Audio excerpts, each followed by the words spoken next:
They say the first rays of dawn bring hope. But for Meghan Markle, the dawn that broke over the palace that morning brought nothing but shock, fear, and a sense of betrayal she could never have imagined. At precisely 5:17 a.m., a single signature on a document quietly circulating through the hallowed halls of Buckingham changed everything. Everything she had fought for, everything she had earned, and every ounce of influence she believed she had within the royal family, it was gone. Stripped, transferred, reassigned to someone completely unexpected. Before we continue, please hit the like button, subscribe to the channel, and turn on the notification bell for updates. Imagine waking up to find that your life, the identity you painstakingly built, the respect and authority you believed were untouchable, had been quietly ripped from your hands while you slept. How would you feel? Shocked? Angry? Desperate? This was exactly the reality Meghan faced that morning. And standing opposite her, unassuming yet formidable, was Zara Tindall, someone who, until now, had largely lived outside the glare of palace power, quietly respected but never considered a central figure in the monarchy's inner circle. And now, by royal decree, she held powers that Meghan once wielded. This was not a public spectacle. There were no grand announcements, no flashing cameras, no ceremonial parade of authority. It was a move executed with the precision and secrecy of a chess master making the decisive play that could checkmate an opponent. King Charles had signed an emergency order at dawn, a document so profound that it altered the balance of influence within the royal family overnight. But why now? Why would the king choose this moment, after years of complex tensions, for such a drastic, unprecedented shift? You might be wondering, what could have prompted this sudden, high-stakes decision? Was it Meghan's alleged overreach in palace affairs, her rumored alliances outside the royal circle, or perhaps whispers of secret plans that never reached the public eye? Or was it simply the culmination of years of tension, simmering behind closed doors, waiting for the precise moment to explode? Whatever the cause, one thing was painfully clear. The rules of the royal game had changed, and Meghan Markle was no longer the player she once thought she was. The timing could not have been more dramatic. Dawn, a symbol of new beginnings, a light piercing through darkness, yet here it was, delivering shock and a jolt of uncertainty. Courtiers whispered nervously. Staff shuffled down the corridors with a sense of urgency that made even the most stoic palace guards pause.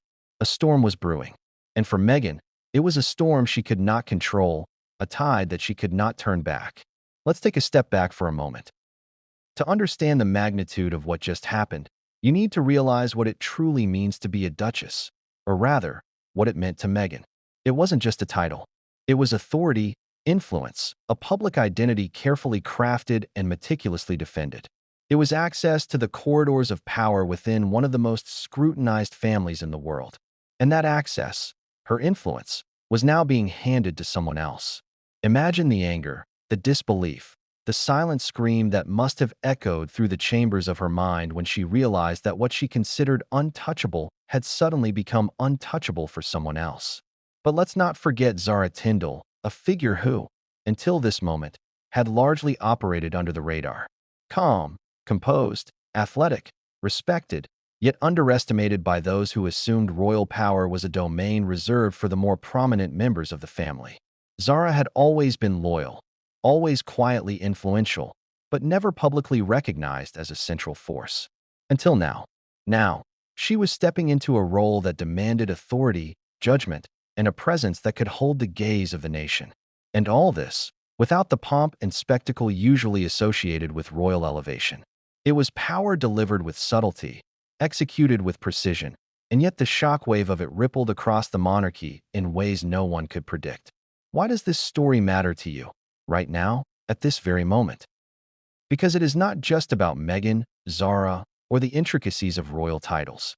It is about power, influence, betrayal, and the fragility of reputation, even at the very top of society. It is a glimpse into the private decisions that shape public perception, the choices made behind palace doors that can ripple across the world's media, and the lives that are suddenly altered forever. If you've ever wondered what happens when privilege collides with secrecy, ambition collides with loyalty, and personal vendettas collide with institutional authority, this is your answer. And the stakes extend far beyond the palace walls. Prince Harry, Meghan's closest ally and confidant, is now caught in an impossible position. How does one defend a spouse when the very institution you once served is maneuvering against them? How do you reconcile loyalty with survival, personal love with public expectation, and emotional instinct with political reality? These are questions that Prince Harry is now grappling with as the implications of the emergency order begin to ripple outward, threatening to redraw the map of royal influence entirely. Meanwhile, the public watches, unaware of the full extent of the decisions unfolding behind closed doors. Headlines will arrive hours later, perhaps days. But the palace, and those who understand its inner workings, already know this is a move of monumental significance. The quiet, strategic decision executed at dawn carries consequences that will be felt for months, if not years. Rumors of clandestine meetings, secret documents, and whispered alliances have already begun circulating among the inner circle. But what exactly these entail, no one outside the palace could have predicted until now. Let's consider the emotional landscape here. Meghan, once confident in her position, suddenly faces uncertainty, loss, and isolation. Zara, the unassuming successor, faces pressure, expectation, and the weight of newfound authority. The king, executing a move that had been planned with advisors, staff, and perhaps even external counsel, is aware that his decision will not just impact the royal family. It will dominate the headlines, fuel public debate, and trigger endless speculation. Every gesture, every glance, every document is now magnified, dissected, and reinterpreted by the world watching intently. And yet, amidst the shock and drama, there is a question that hangs over everything. How did it come to this moment? Was Meghan unaware of the currents shifting beneath her? Did she underestimate the subtle forces at work within the palace? Or was this a move that had been quietly orchestrated for months, designed to catch her off guard at the most dramatic possible instant? The answer, as you will soon discover, lies in the layers of intrigue, secrecy, and whispered alliances that define life behind palace walls. Documents leaked to select advisors, emergency orders quietly prepared for contingencies, and the careful grooming of Zara Tindall as the unexpected successor. All of it forms a web of strategy, patience, and calculated timing. What looked sudden to the outside world was anything but.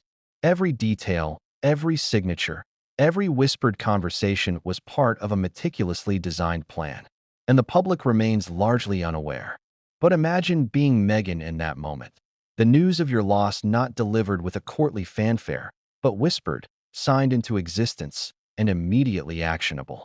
Imagine realizing that the influence you believed untouchable had been quietly extracted from your grasp and reassigned to someone else, someone calm, competent, and perhaps even underestimated. How would you react? Panic? Fight back? Retreat? The possibilities and the stakes are terrifyingly real. Yet, even as Meghan confronts this sudden upheaval, the story is far from over. Because while one figure rises, another must navigate the consequences of loss, betrayal, and public scrutiny. The palace, always a theater of history and power, is now staging a drama that blends personal vendettas with institutional authority. Every hallway whispers secrets. Every signature carries weight. Every dawn promises a revelation that could shift power, perception, and influence forever. And what came next would change everything, and no one saw it coming. At 5:17 a.m., the palace was quiet, but not peaceful. The corridors, usually echoing only the distant footsteps of early staff, were now alive with tension. Courtiers whispered urgently behind closed doors, their voices hushed but urgent, like a current moving just beneath the surface of calm water. And at the center of it all, a single desk in a private office held the power to change everything. On it lay the emergency order that King Charles was about to sign, a document that would effectively strip Meghan Markle of her Duchess powers and transfer them, shockingly, to Zara Tindall. Have you ever wondered what it feels like to witness the world you thought you controlled unravel in real time? Imagine standing in a sunlit room, the golden rays of dawn streaming through ornate windows, and knowing that the life you built, the authority you wielded, and the influence you held were about to be handed over to someone else. This was the reality that Meghan Markle was about to face, though she had no idea yet that the order had already been prepared, quietly waiting for the right moment. King Charles, known for his measured demeanor and careful strategy, had spent the previous weeks weighing his options. Advisors whispered reports, analysts drafted projections, and courtiers quietly debated the risks of such a move. But Charles understood something fundamental about power. It isn't just about titles. It's about perception, control, and timing. Strike too early, and you risk rebellion. Strike too late, and the consequences can spiral beyond comprehension. The king's hand hovered over the pen. Every second felt elongated, stretched thin by the weight of responsibility. He had to balance loyalty to his family with the greater good of the monarchy. To the public, this would appear as a necessary adjustment, a procedural change, perhaps even a subtle correction of previous imbalances. But in reality, this signature was explosive. It would send ripples through the palace and far beyond, shaking the very foundations of relationships that had been carefully cultivated over decades. Meanwhile, Meghan's morning began like any other, or at least it seemed ordinary on the surface. She sipped her tea, reviewed her schedule, and prepared for a day that, in her mind, would follow the predictable rhythm she had grown accustomed to. But inside the palace machinery, a quiet storm was already in motion.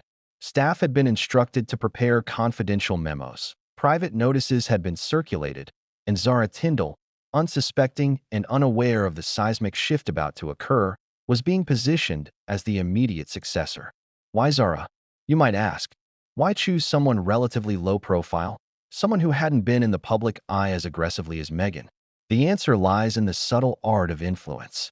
Zara had always been respected within the royal circle, intelligent, disciplined, loyal, and unassuming. She wasn't someone who sought the spotlight, yet she possessed a natural authority that Charles believed could stabilize the situation. Meghan's leadership style, bold and assertive, had created friction. It had challenged the established order. Zara, by contrast, could take the same powers and exercise them with discretion without drawing unnecessary public scrutiny, or so the king hoped. As the pen finally touched the paper, a quiet but undeniable shift occurred. Orders were relayed. Notifications sent. By dawn, the palace network buzzed with a quiet energy, a tension that only those closest to the inner workings could perceive. For Meghan, this meant that her influence, her authority, and the privileges she believed were untouchable were no longer hers. For Zara, it meant an abrupt and shocking rise to power, thrust into responsibilities she had neither anticipated nor publicly prepared for. You might be thinking, surely Meghan would have anticipated something like this, right? After all, she had navigated palace politics with skill before, carving her place in a world known for its rigid hierarchies and unspoken rules. But even the most strategic players can be blindsided when the opposition knows the exact moment to strike. And in this case, the opposition was not just Charles. It was a carefully orchestrated combination of palace advisors, legal experts, and a quiet network of courtiers who had long recognized the risks of Meghan's increasing influence. The timing, as deliberate as it was also symbolic. Dawn represents renewal, light, and new beginnings. And yet here it represented loss, displacement, and the beginning of a battle Meghan hadn't anticipated. As the morning unfolded, staff and advisors began implementing the orders. Meeting schedules were rearranged. Access privileges adjusted. Subtle messages were delivered to Meghan's aides, quietly signaling that the balance of power had shifted. And while all of this occurred behind closed doors, Prince Harry faced a complex moral and emotional quandary. He had to reconcile loyalty to his spouse with the undeniable realities of the institution they were both navigating. How do you support someone whose position has been stripped away without alienating the very system you once pledged to uphold? Every action, every decision, would carry consequences, both public and private. In the midst of this unfolding drama, Zara Tindall received discreet communications, initially vague, then increasingly pointed, signaling her imminent assumption of responsibilities. Imagine being thrust from quiet respect to a spotlight of authority overnight, knowing that the very person you are replacing, someone with charisma, influence, and public attention, might see your rise as a personal affront. How would you handle it? Excitement? Fear? Strategic caution? Zara's internal struggle, though unseen by the public, mirrored the palace's delicate balancing act. The dawn continued to illuminate the sprawling palace, yet shadows of uncertainty stretched long across corridors, offices, and private chambers. Staff members exchanged glances, whispering theories about what the morning's events would mean for Meghan's immediate future. Public perception, though still hours away from official acknowledgement, was already on the minds of advisors who knew that the slightest leak could ignite media speculation and public frenzy. And Meghan, still unaware of the precise mechanics of her displacement, moved through her day with a veneer of composure that masked the subtle signs of unease. Courtiers noticed fleeting moments of hesitation, the pause before a smile, the almost imperceptible frown. Every gesture, every expression became a potential signal, a clue to her mental state in response to a palace upheaval that was quietly reshaping the hierarchy. But here's the twist that no one could have predicted. This emergency order wasn't just about authority or privilege. It was a prelude to revelations that would shake the monarchy's carefully constructed image. Documents surfaced, hints of prior warnings, confidential memos outlining potential consequences, all meticulously hidden until the exact moment they were needed. The dawn of the emergency order was only the first act of a drama far larger than Meghan, Zara, or even Charles. It was a narrative of power, betrayal, and hidden alliances that would soon captivate the world. As the sun rose higher, Meghan's aides began noticing changes in access permissions. Files previously available were now restricted. Invitations redirected. Meetings that she had expected to lead were quietly reassigned. Each small adjustment, almost imperceptible in isolation, collectively signaled a profound shift. And the realization, slow, creeping, undeniable, was about to dawn on Meghan herself. The authority she had exercised, the influence she had cultivated, had quietly, but irrevocably, been transferred. And what happened next would set in motion a chain of events that none of them could have predicted. Courtiers whispered about a confrontation that was inevitable, while advisors debated the optics of public disclosure. The palace, always a stage for both overt and covert power plays, was now alive with tension, drama, and the subtle orchestration of events that could either stabilize or destabilize the monarchy. But what came next would change everything, and no one saw it coming. What do you do when the ground beneath you shifts so suddenly that the life you thought was yours seems to vanish in an instant? That was the reality Meghan Markle faced as the first hints of the emergency order began to infiltrate her morning. It started subtly. An aide hesitated before handing over a briefing. A meeting request was delayed, a subtle change in protocol, but the feeling was unmistakable. Something was wrong. Something was very, very wrong. By mid-morning, the first undeniable signs arrived. Documents that previously required her approval now bore Zara Tindall's signature. Schedules she had carefully curated were quietly redirected. Invitations that had once been sent with her authority were suddenly being dispatched under Zara's name. At first, Meghan thought it might be a clerical error. But deep down, a gnawing suspicion began to take hold. She had sensed the undercurrents of palace tension before, the quiet movements and subtle negotiations. But this felt orchestrated, deliberate, and unavoidable. She retreated to a private room, the ornate walls and gilded mirrors now feeling more like a cage than a sanctuary. Imagine the whirlwind of emotions swirling in that moment. Disbelief, fear, anger, and an almost instinctive fight-or-flight response. Meghan had always navigated high-stakes environments, maneuvered through scrutiny, and held her own in a world where appearances mattered more than truths. But nothing in her experience had prepared her for this. A silent, bureaucratic coup executed in the quiet hours of dawn. Her first reaction was denial. Surely, she thought, this must be a mistake.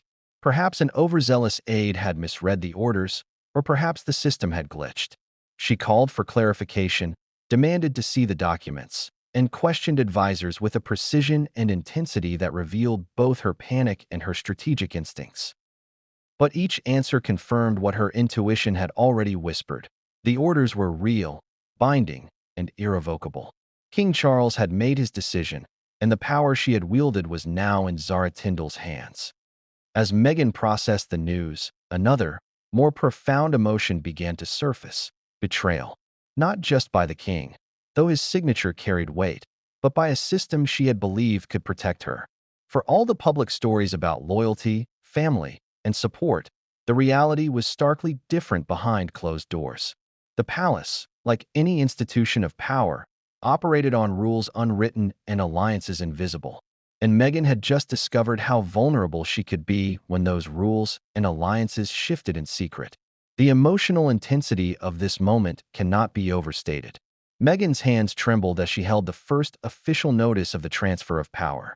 Her mind raced through possibilities: appeal, confrontation, media intervention. Every instinct she had honed for navigating scrutiny screamed at her to act decisively.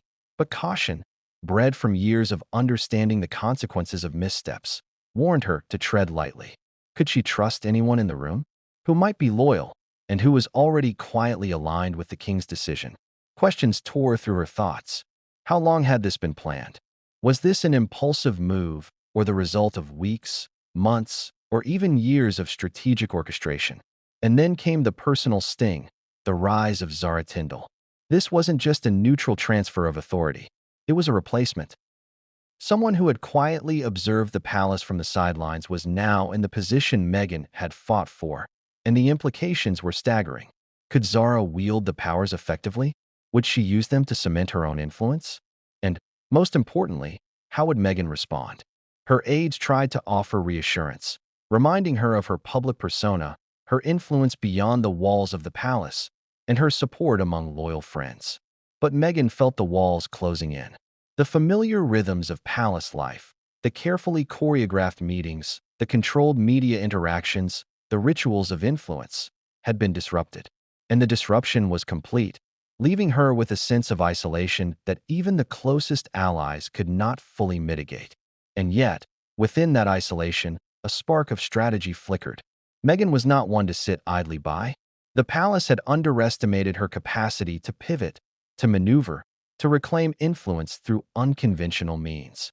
She began mapping out options: legal challenges, public statements, private negotiations, and strategic leaks. Each path carried risks. Each move could backfire, further weakening her position, or it could shift the balance in ways no one expected. The chessboard of palace politics was set, and Meghan was already considering her first calculated move. But even as she strategized, the emotional weight pressed down. Anger flared.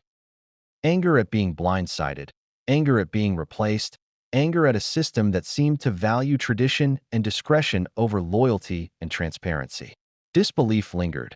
How could a family she believed in, a monarchy she had married into, execute such a precise and devastating blow without warning? And fear, subtle but constant, lingered at the edges. Fear of public perception, fear of the media storm, fear of becoming irrelevant in a system that measured power by influence rather than intent. The room was silent except for the soft shuffle of papers and the low murmur of aides trying to interpret what had just happened.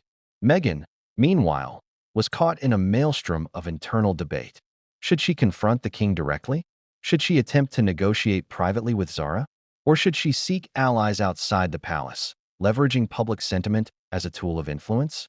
Each choice carried consequences, and she knew the wrong move could escalate the situation to irreversible levels.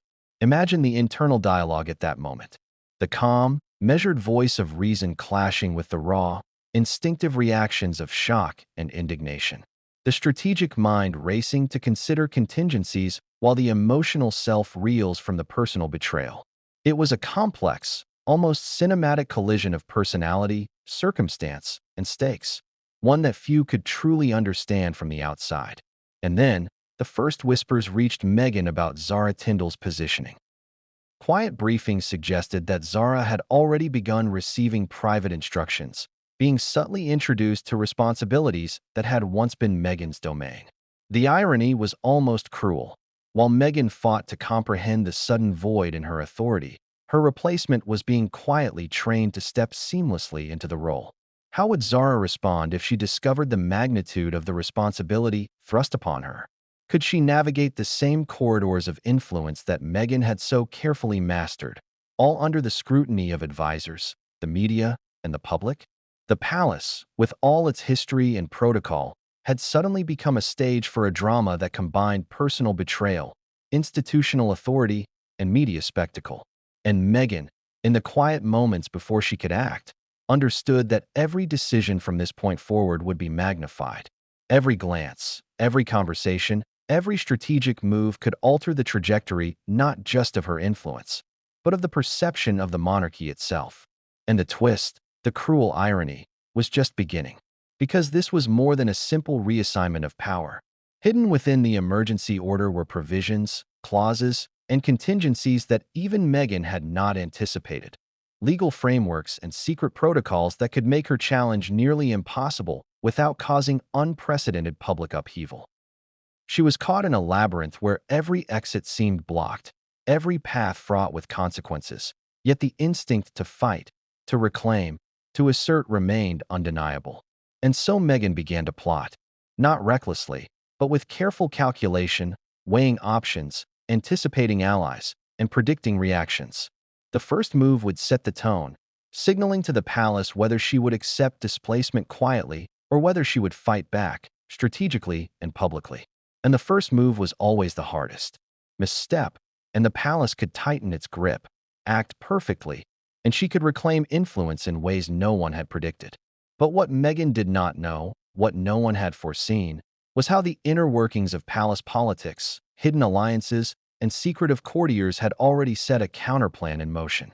While she grappled with shock and anger, subtle forces had begun positioning Zara for complete authority, ensuring that any attempt at interference would be met with resistance, calculated and unyielding. And what came next would bring Meghan face to face with decisions that would not just test her strategic skill, but challenge her trust, loyalty, and the very essence of her public and private identity. Why Zara Tindall? That was the question whispered throughout the palace as courtiers and staff alike tried to make sense of the dawn's dramatic events. Meghan's powers had been stripped, her influence quietly reassigned, and Zara, until now a figure largely outside the limelight, was suddenly thrust into the center of power. To the public, Zara was a respected figure, known for her equestrian achievements and quiet dignity. But within the palace, she was about to become the most consequential player of the morning. Imagine waking up to discover that the life you had carefully navigated, the responsibilities you had quietly fulfilled, were suddenly being expanded beyond anything you had ever imagined. That was Zara's reality. She received the first notifications in a series of subtle communications, private meetings scheduled, documents routed in her name, and responsibilities reassigned as though she had been planning for this moment all along. And yet, she had no time to process. Every action she took now would be scrutinized, every decision a potential headline. The weight of authority settled on her shoulders in an instant, accompanied by a pressure that could crush even the most composed individuals. Zara's rise was deliberate. Unlike Meghan, whose influence had often been visible, assertive, and public, Zara had cultivated a reputation for discretion, humility, and unwavering loyalty. She did not seek attention, did not court the press, and had always operated under the radar of palace politics. These qualities, often underestimated, made her the perfect choice for the king. She could wield power quietly, effectively, and without inciting public backlash, at least in theory. But Zara's sudden ascent wasn't just about strategy. It was also about timing and perception. The king and his advisors understood that the public often reacts more favorably to someone seen as unassuming, competent, and loyal, rather than someone whose presence is marked by controversy or confrontation. Meghan had commanded attention, yes, but that attention had often come with tension, friction, and unpredictability. Zara represented stability, a safe harbor in the storm. And in the delicate ecosystem of the monarchy, perception can be just as critical as authority. As Zara navigated her first official interactions under this new order, she quickly realized the complexity of her position. Tasks once handled by Meghan now required her oversight. Staff who had been loyal to Meghan were now forced to report directly to Zara. And while many were professional, subtle undercurrents of skepticism and curiosity ran through the palace. How would these aides react to a sudden shift in power? Could Zara assert authority without alienating those who were loyal to her predecessor? The answers were not immediately clear, but she understood that caution and strategic insight would be her most valuable tools. Zara's first challenge came in the form of backlogged administrative responsibilities. Files, reports, and schedules that had once been curated by Meghan now demanded immediate attention. She spent hours reviewing correspondence, analyzing upcoming engagements, and understanding the nuances of influence she had been handed. The quiet dignity she had maintained throughout her public life became a critical asset, allowing her to navigate sensitive situations without creating friction or drawing unnecessary attention. Yet the internal palace dynamics were far from simple. Courtiers whispered, speculated, and gauged loyalty. Advisors debated how best to support Zara while managing Meghan's potential reaction. The palace had become a chessboard, with pieces moving in ways designed to test reactions, anticipate challenges, and maintain stability. Zara had to learn quickly which alliances were genuine, which were strategic, and which were quietly testing her mettle. Every interaction carried the weight of history, expectation, and consequence. And then came the media element. Although the emergency order had not yet been publicly announced, leaks and subtle hints had already begun to circulate. Social media buzzed with speculation, palace insiders shared cryptic comments, and journalists prepared for the inevitable headlines. Zara, now the focus of curiosity and expectation, had to manage not only her duties but also the optics of her sudden prominence. Every public appearance, every statement, every gesture would be dissected for signs of competence, hesitation, or opportunism. Despite the immense pressure, Zara's reaction was measured, strategic, and quietly formidable. She recognized that public perception would be just as critical as internal authority. A misstep, even a small one, could create friction, spark doubt, or empower those seeking to undermine her. But her confidence was rooted in experience, resilience, and a deep understanding of the subtleties of influence. She had always excelled in environments that demanded precision, discretion, and the ability to navigate complex social dynamics. Zara's rise also highlighted a key contrast with Meghan. Whereas Meghan's influence had often been overt, public, and sometimes confrontational, Zara's approach was understated, methodical, and based on steady competence. This difference in style would become critical in the days to come. In a palace where visibility can be both a tool and a liability, Zara's understated approach allowed her to consolidate power quietly, without drawing unnecessary attention or inflaming tensions. But this sudden elevation was not without its emotional complexities. Zara had to reconcile personal humility with public responsibility, navigate relationships that were suddenly defined by authority rather than camaraderie, and manage the inevitable comparison to Meghan, whose presence and style had dominated public attention. How would she balance compassion with authority, confidence with caution, loyalty with self-interest? Every decision carried layers of complexity that required not just intelligence, but emotional acuity. And then there were the whispers of expectation. Advisors and staff, while supportive, had their own agendas. Some quietly speculated about Zara's ability to maintain control, others subtly tested her judgment and decisiveness. Every conversation, every decision, every interaction became a potential flashpoint. Could Zara navigate these challenges without alienating allies, creating enemies, or inviting public scrutiny? The stakes were enormous, and missteps could reverberate far beyond her immediate sphere of influence. Zara also faced the intangible challenge of public imagination. Meghan's charisma, media presence, and ability to command attention had set a high bar. How would the public receive Zara's quiet, competent style? Would they accept her as the rightful successor to the powers Meghan had wielded? Would comparisons dominate the narrative, or could Zara quietly establish her own legitimacy? These were questions that could not be ignored, for public perception would shape the palace's authority in profound ways.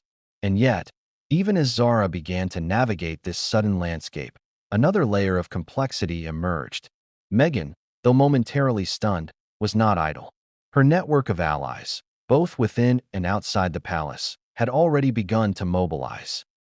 Legal experts, media consultants, and private advisors quietly assessed the situation, evaluating options for influence, negotiation, and potential public interventions. The chessboard of power was expanding, and Zara had to anticipate moves that Meghan had not yet revealed. Moves that could upend assumptions, challenge authority, and escalate the tension to unprecedented levels. And there was one final, quiet truth that Zara could not ignore. Her rise, sudden and dramatic as it was, came at the expense of another. Meghan's displacement was not simply a bureaucratic adjustment. It was a personal, emotional, and highly visible reassignment of power. And in the private corridors of the palace, where emotions ran deep and loyalties were complex, this reassignment would inevitably spark confrontation, subtle resistance, and perhaps even outright rebellion. Zara understood that this was only the beginning. The emergency order had shifted authority, but influence, perception, and strategy were far from settled. The weeks ahead would test not only her capacity to manage responsibility, but also her ability to navigate the subtle, treacherous terrain of palace politics. Every conversation, every decision, every carefully measured gesture would carry consequences for herself, for Meghan, and for the monarchy itself. And what came next would pull Zara, Meghan, and the palace into a drama of secrecy, strategy, and stakes that no one outside those gilded walls could have imagined. What really happens when the glittering facade of the monarchy gives way to the machinery of influence and control? Behind the walls of Buckingham, power is less about titles or public appearances than it is about subtle decisions, whispered conversations, and alliances forged in silence. And that morning, as the sun rose over the palace, the transfer of Meghan Markle's powers to Zara Tindall was only the tip of a complex, hidden iceberg. To understand the magnitude of this shift, one must first appreciate the layers of authority within the palace. Power in the monarchy is not given. It is negotiated, inherited, and at times, seized. It exists in formal titles, of course, but it thrives in networks, courtiers' loyalties, and the quiet, almost imperceptible mechanisms that dictate who controls what and when.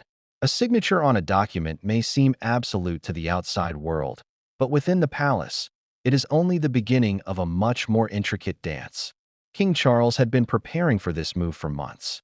Advisors, some decades-old insiders and others relatively new but strategically placed, had been quietly compiling evidence, analyzing Meghan's influence, and assessing vulnerabilities in the palace hierarchy. There had been private meetings in small, dimly lit offices where strategies were debated and contingency plans drafted. Every word, every gesture, every email had been scrutinized for insight into the best way to execute this unprecedented transfer of authority without triggering chaos. But why such secrecy? Why the clandestine precision? Because within these walls, missteps are magnified. A leaked memo, a poorly timed statement, or even an indiscreet comment can cascade into a public scandal, damaging not just individual reputations, but the credibility of the monarchy itself. In this environment, timing is everything. The Dawn's emergency order was carefully selected, not only for its symbolic weight, but also for the strategic advantage it offered: quiet execution before the public eye could react. Meghan, of course, was unaware of the full orchestration behind the order. To her, the shift appeared sudden, almost impulsive, a bolt from the blue. But behind the scenes, the palace had operated with calculated patience. Advisors had been tracking her activities, analyzing her interactions, and subtly shaping narratives to anticipate her potential responses. Every meeting she attended, every initiative she undertook, every public engagement was now part of a record that could be leveraged to justify or defend the decision. And then there was the network of courtiers, the silent engines of power within the palace. They are the people who understand not just protocol, but influence. They know whose opinion matters, whose loyalty is secure, and whose alliances are fragile. These courtiers had been quietly observing Meghan, assessing Zara, and guiding King Charles on the precise moment to act. Their role was not ceremonial. It was strategic, operational, and at times, ruthlessly efficient. Every whisper in a corridor, every document placed on a desk, every decision routed through these channels contributed to a complex chess game of control and influence. But power within the palace is also about perception. It is not enough to hold authority. One must appear to wield it effectively. And that is where Zara Tindall's quiet competence became essential. Her demeanor, her ability to engage with staff, and her reputation for calm efficiency were critical variables in this intricate equation. To the public, she would need to appear seamless, capable, and authoritative, without drawing attention to the fact that she had just been thrust into a position that was not traditionally hers. Meanwhile, Meghan's reaction, though initially one of shock and disbelief, was being quietly monitored. Advisors and courtiers were aware that a public display of outrage could destabilize the carefully orchestrated transition. Her emotional responses, though private, were part of the larger assessment of risk. Could she retaliate? Could she leverage media attention to regain influence? Could her allies mobilize against the quiet power shift that had taken place behind closed doors? Every possibility had to be considered. At the same time, Prince Harry faced his own labyrinth of decisions. Loyalty to Meghan was a given, but he was also navigating an environment where public perception, family ties, and personal survival intersected. If Meghan acted too aggressively, it could backfire. If she remained passive, her influence would erode further. Harry's challenge was to support her without becoming a liability, to balance personal allegiance with the constraints of the institution they were both part of, and to anticipate the ripple effects of each decision made by those around him. This is the duality of royal power: visible authority and invisible influence. The public sees the titles, the public appearances, the speeches, and the ceremonial gestures. But the real control exists behind the curtains, in the corridors where decisions are made quietly, often without acknowledgement, yet with consequences that reverberate far beyond the palace walls. The emergency order, though legally binding, was only the visible surface of a much deeper, far-reaching shift in the monarchy's internal dynamics. And then came the subtle checks and balances embedded within the order itself. While Zara assumed authority, the palace had ensured that the mechanisms for oversight, consultation, and accountability remained firmly in place. Advisors were strategically positioned to guide her, anticipate challenges, and manage any potential friction with Meghan or other stakeholders. This was not simply a matter of transferring responsibilities. It was about controlling the environment into which those responsibilities were being placed, ensuring stability while maximizing the effectiveness of the shift. Yet, even with meticulous planning, human emotion is unpredictable. Meghan's responses, Zara's adjustment, and the reactions of courtiers introduced variables that could not be entirely controlled.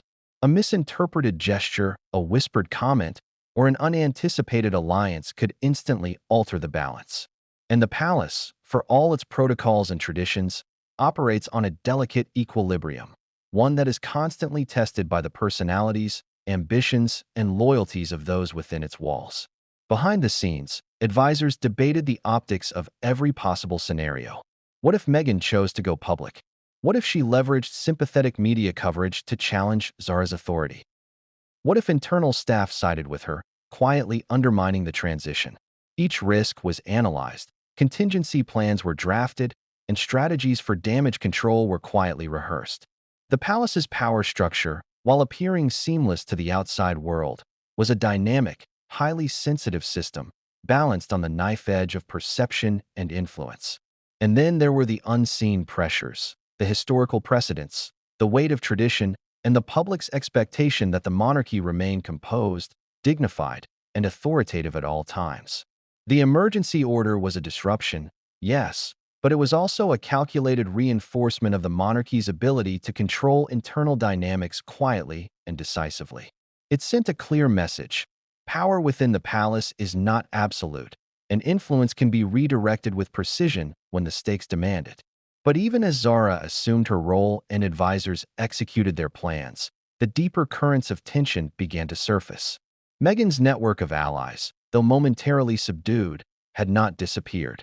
Legal experts, loyal aides, and sympathetic courtiers quietly assessed opportunities to challenge, negotiate, or influence outcomes.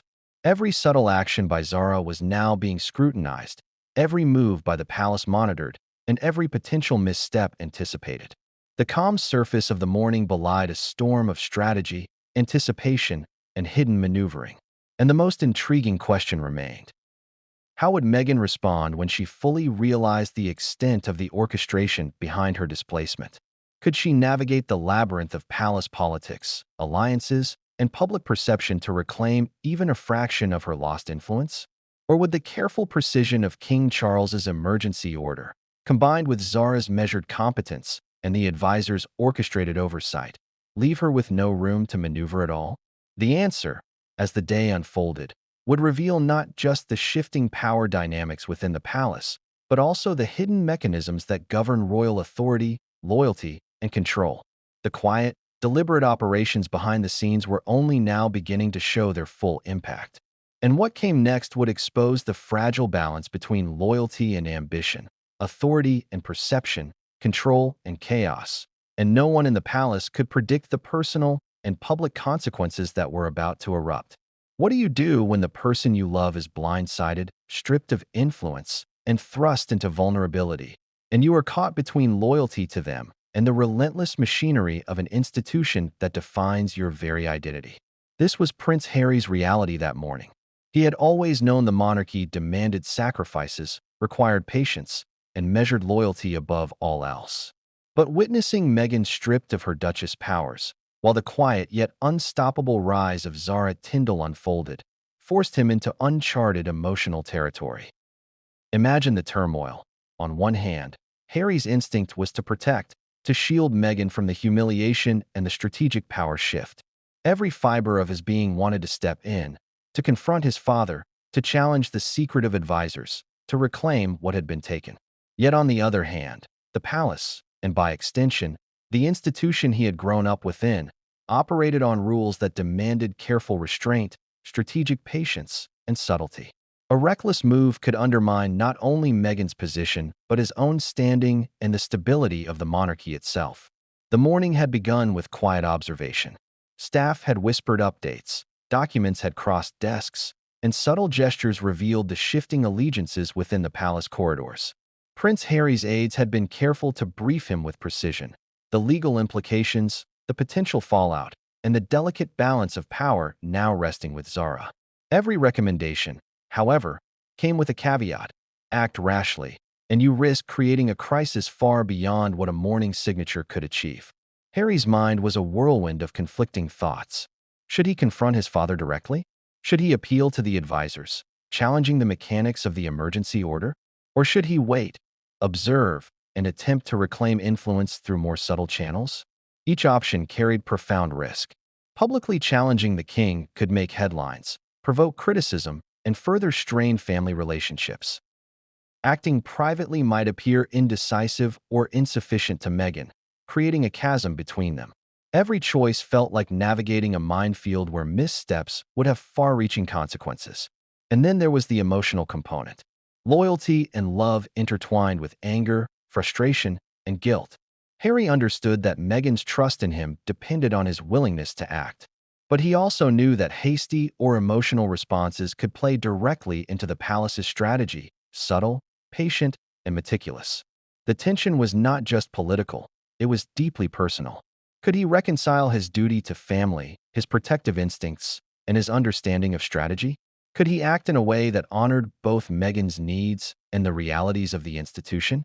As the morning unfolded, whispers began to circulate about Meghan's reactions. Her aides, caught between discretion and loyalty, were discreetly signaling Harry about the mounting tension. Every pause in conversation, every hesitant gesture, every question she asked revealed the depth of her shock and frustration.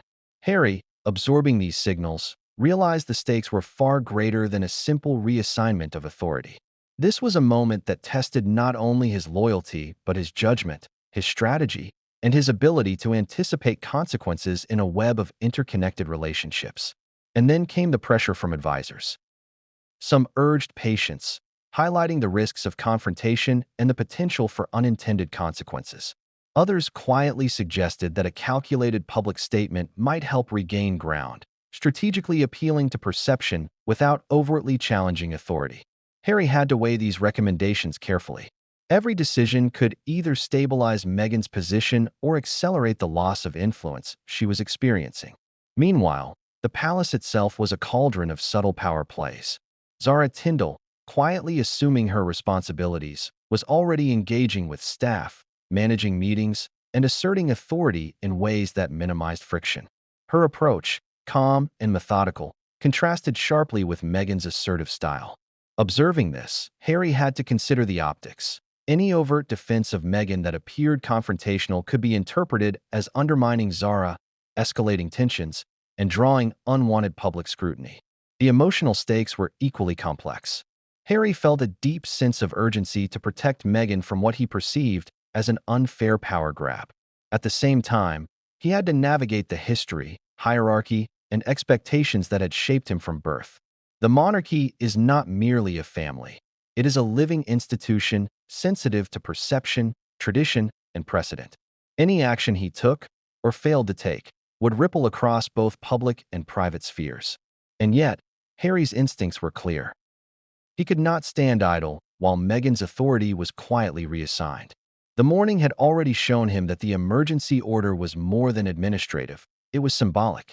It communicated a shift in power, a redefinition of influence, and a subtle warning to anyone who might challenge the monarchy's internal dynamics. Harry understood that if he failed to respond strategically, Meghan's influence could erode further, not just in perception, but in practical, actionable authority. But how to respond effectively? Public confrontation risked scandal. Private negotiation might be ignored or rebuffed. Subtle legal maneuvers could buy time, but might not restore trust or perceived authority. Every path was fraught with uncertainty. And while Harry wrestled with these options, he was acutely aware of another factor: the court of public opinion.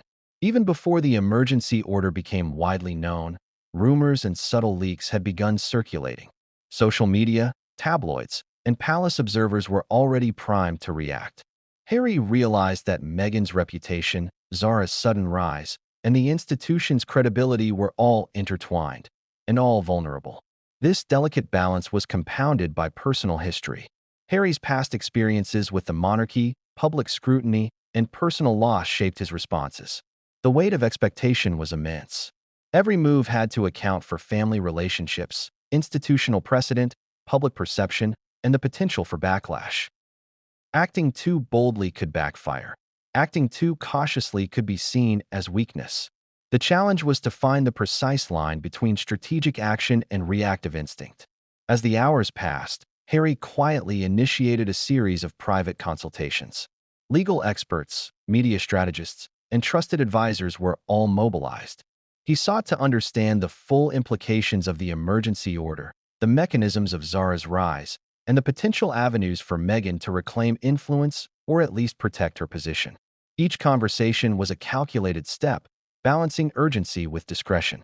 Every plan was weighed against multiple contingencies, anticipating potential reactions from the king, the advisors, Zara, and Meghan herself.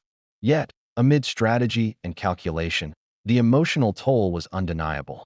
Harry felt the weight of his spouse's shock, the pressure of the institution, and the uncertainty of outcomes that could alter not only Meghan's standing, but his own. Loyalty demanded action, prudence demanded restraint. How does one navigate such impossible contradictions? How does one act decisively while ensuring that every move is measured, deliberate, and effective? And then came the whispers, an advisor hinting at a potential legal loophole, a courtier suggesting a subtle media intervention, and a private aide revealing that Meghan had quietly begun gathering information, allies, and strategic options. The chessboard was shifting rapidly, and Harry had to anticipate moves he could not yet see. The day was far from over, and the stakes continued to mount. Every decision, every hesitation, every whispered strategy carried consequences that would ripple across the palace, the media, and public perception. Harry understood that this was not merely about Meghan's authority or Zara's rise. It was about the balance of power within the monarchy itself, the integrity of relationships, and the perception of loyalty, competence, and justice. And what came next would force Harry to make a decision that could redefine alliances, challenge assumptions, and test the boundaries of both family loyalty and personal courage in ways he had never experienced before. Have you ever noticed how the past has a way of catching up to you at the most inconvenient moment? For Meghan Markle, that inconvenient moment had arrived at dawn, wrapped in the quiet authority of an emergency order. The powers she had exercised with confidence, the influence she believed unassailable, were now in Zara Tindall's hands. And as Meghan began to process the shock, it became painfully clear her past actions, decisions, and missteps were suddenly illuminated under a harsh, unforgiving spotlight. The palace, with its centuries of tradition, memory, and protocol, does not forget. Every misstep, every indiscretion, every moment of friction becomes a record. What had once been minor disagreements or subtle conflicts were now being re-examined, leveraged, and amplified to justify the shift of power. Advisors and courtiers, experienced in the subtle art of influence, quietly reminded themselves, and the king, why this move was not only necessary but inevitable. And Meghan, caught between disbelief and rising panic, could feel the weight of history pressing down. It began with whispers, a comment she had made during a high-profile engagement, a decision she had pushed for that disrupted a carefully constructed royal schedule, a moment of perceived overreach in a public forum. Each instance, seemingly inconsequential at the time, was now being catalogued, analyzed, and cited in private discussions as evidence that her influence had grown beyond what the monarchy deemed safe. These weren't public scandals, yet their impact was profound. Meghan's past actions were being reframed as justification for the emergency order, a way to rationalize what, to an outside observer, might have seemed sudden or even harsh. And the irony was bitter. Meghan had always navigated public scrutiny with poise, learning from mistakes and adapting to criticism. Yet the very system she had sought to respect and integrate with now used those lessons as reasons to diminish her authority. Every misstep, no matter how minor or understandable, became part of a larger narrative. A narrative that framed her as a disruptive force, someone whose influence needed to be redirected. This reframing did not occur in public view. It was subtle, deliberate, and deeply strategic. Courtiers would quietly reference past incidents. Advisors would prepare memos analyzing behavior patterns, and King Charles would be presented with carefully curated evidence of why a change was warranted. The palace, with all its layers of protocol and history, had a long memory and a short tolerance for perceived challenges to established order. Meghan's past, once navigated with strategic skill, had become a tool wielded against her. Even minor controversies were amplified.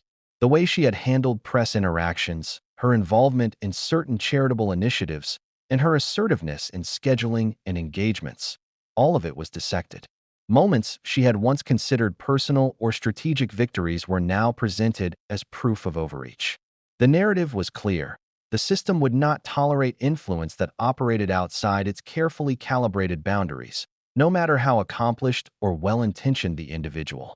And Meghan, fully aware of these subtle but powerful forces, began to see the implications. Her every past action was now a lens through which the king, advisors, and courtiers judged her authority. Decisions that had once been celebrated were now scrutinized. Initiatives that had been applauded were now questioned. Public victories were quietly reinterpreted as evidence of an overstepping of boundaries. It was a psychological blow, one that compounded the immediate shock of losing authority. Her aides, aware of the growing tension, tried to cushion her reaction. They reminded her of public support, the success of initiatives she had championed, and the loyalty of certain allies. Yet even these reassurances carried a caveat. Within the palace, perception often outweighed facts. Influence was measured not only by accomplishments, but by alignment with tradition, timing, and the subtle expectations of power brokers. Meghan was discovering, perhaps for the first time, the immense weight of invisible rules and long-held customs. The emotional impact was immediate. Frustration and anger rose alongside a gnawing sense of vulnerability. For someone accustomed to navigating public attention, shaping perception, and commanding influence, to have past actions turned against her was both shocking and demoralizing. It forced Meghan to reconsider her own strategies, to confront the consequences of decisions she had once taken with confidence, and to acknowledge the fragility of even the most carefully cultivated authority. And yet, amidst the shock, there was a spark of strategic insight. Meghan was no stranger to controversy, nor to the delicate navigation of high-stakes environments. She recognized that while her past missteps were being leveraged against her, they also offered lessons, patterns, and opportunities. Every action had consequences, yes, but understanding those consequences could become the key to reclaiming influence, strategically and deliberately. But the palace was not merely cataloging past actions for administrative purposes. They were also subtly testing responses. Advisors and courtiers watched closely for signs of Meghan's next moves. Would she react with public defiance, private negotiation, or quiet acceptance? Every email she sent, every conversation she initiated, every statement made in confidence was being assessed. Meghan's capacity for strategic patience, her ability to navigate emotional intensity, and her judgment under pressure were all under the microscope.